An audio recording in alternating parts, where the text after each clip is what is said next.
and they don't listen to the king. All right. Now again, does he say that they're small numerically? He doesn't, but he leads to that impression, right? He gives that impression. Then what does he say? Right? What does he want the king to do with the people? The exact language, right? Get rid of them. What's the word that he uses? Yikatev le'abdam. What does le'abdam mean? Get them lost. Well, abed means lost, and abed is a very ambiguous word. Very ambiguous word. If you want, in a few weeks when we're discussing the Haggadah, we can talk about Arami Oved Avi. That's right? with ayin. What? Oved with an ayin would mean to serve. Yeah. It's with an aleph.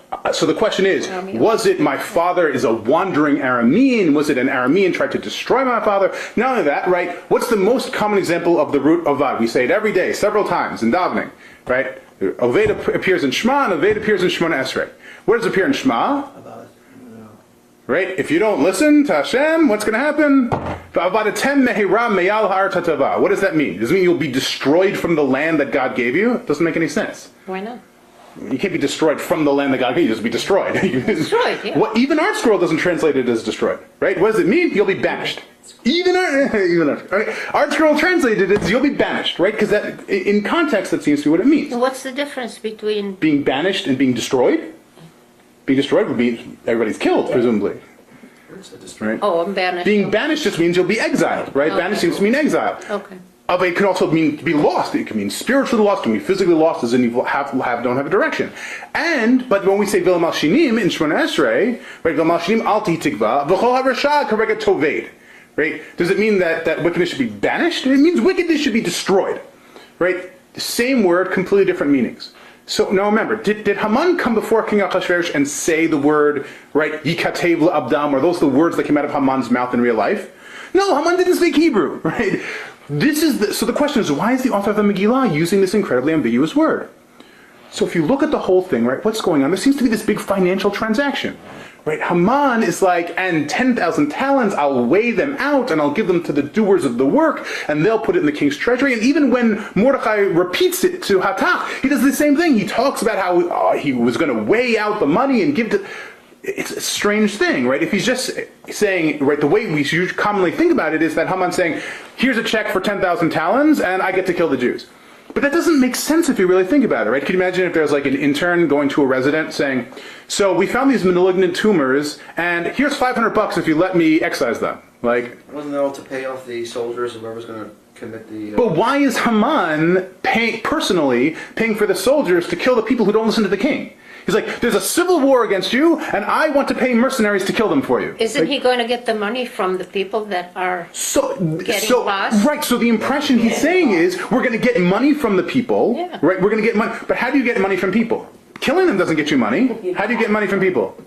Taking what's left over from the... You can take their stuff, but if it's really this like small scattered people, right? 10,000 talents worth of stuff wouldn't make them more significant people. You can take their stuff that's half of it. What's the other half, right? The easy way to get money off people in the ancient world.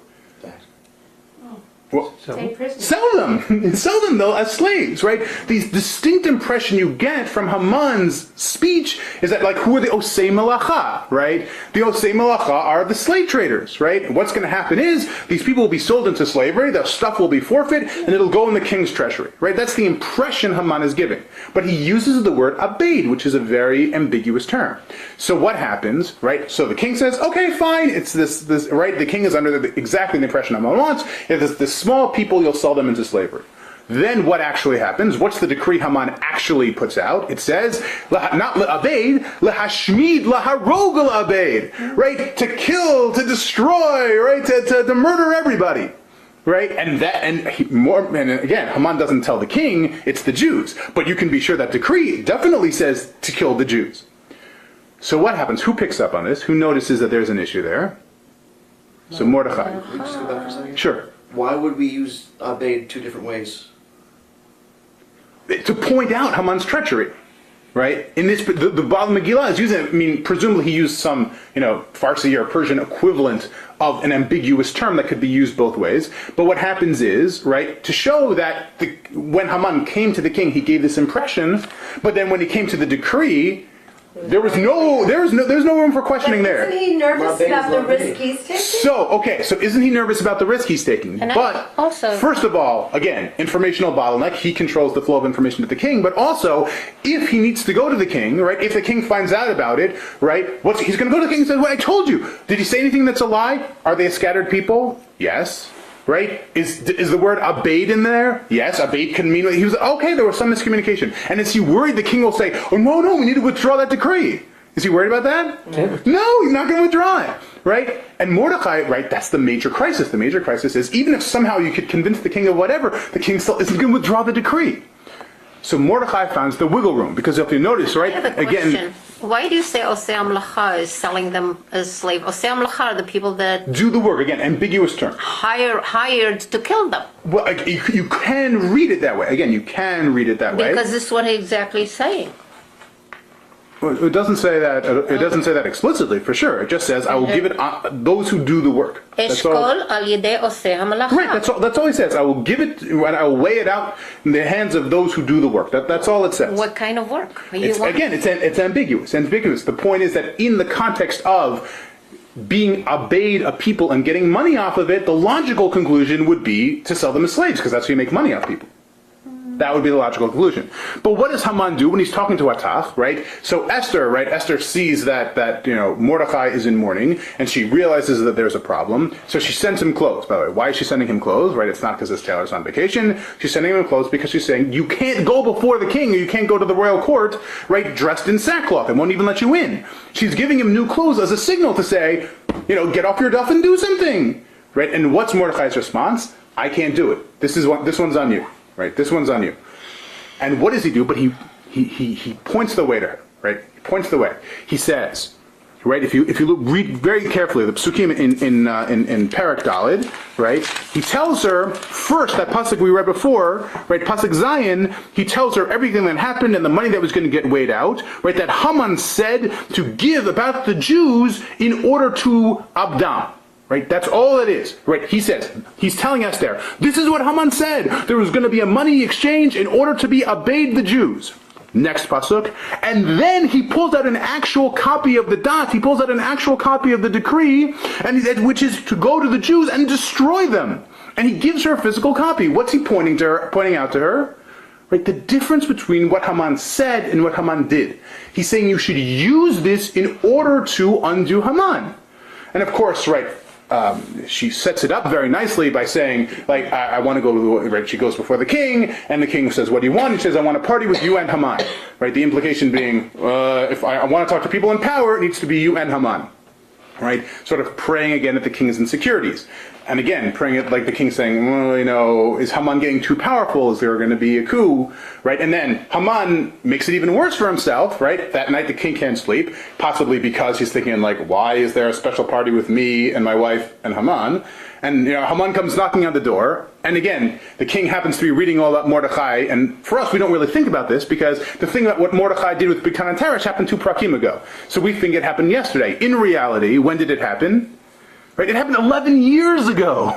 Right, the king just happens to be reading. Right, I'm sorry, it happened 7 years ago. The king just happened. Right, the guy happens to open to the page where they're reading about this event which happened 7 years ago.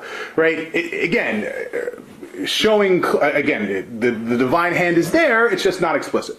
But right, and what does Haman say? What does he want more than anything? He wants to be dressed in the king's clothes on the king's horse and to be led through the streets where everybody can see him being told what a great guy he is dressed as the king. Right? Again, especially when they don't know how the king looks. It's true, but they don't know what the king's face looks like. It's true, but they do know what the king's insignia looks like. But he's not saying he's the king. So again, why is he requesting that? Right? If you're Haman, right, it seems like maybe Haman really is trying a coup.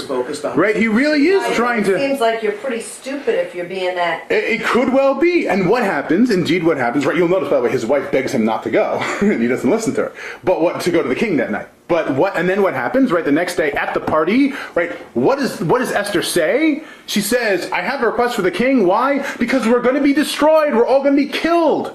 And if we had only been sold as slaves, I would have been fine with it. I wouldn't even bothered with the king." Right? She uses the same as shover. Right? Haman says, "Ein shovel anicham." She says, "Ein shover b'nei zekamal," using the same terminology as Haman to say, "Look, if the king had just signed off on a decree saying le'abdam, right, to sell them as slaves, I would have been fine. But we're all going to be killed." Right? She's pointing out to the king, look at what Haman did. Now remember the thing we said about the 3 decisions the king makes, right? And the king never goes back on his decisions, right? Spontaneous decision number 1 is he appoints Esther, right? Esther comes, he likes Esther, he puts the crown in her head. He doesn't consult with anybody, there's no...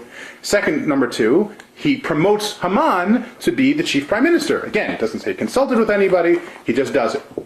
Now, who's in front of him? Esther and Haman. And Esther's saying, Haman betrayed you. Right? In other words, he now has a choice. Either, right, he was wrong about Esther and she's betraying him, or she's wrong about Haman, and Haman turned out to be treacherous this whole time. But either way, one of his decisions is going to be wrong. Right? The king hates being put in this position. He's only made 2 decisions in 14 years, and one of them is going to be wrong. So what happens? Right? He goes out, he's furious, and he goes out to the garden to figure out what's going on. And of course, Haman falls again.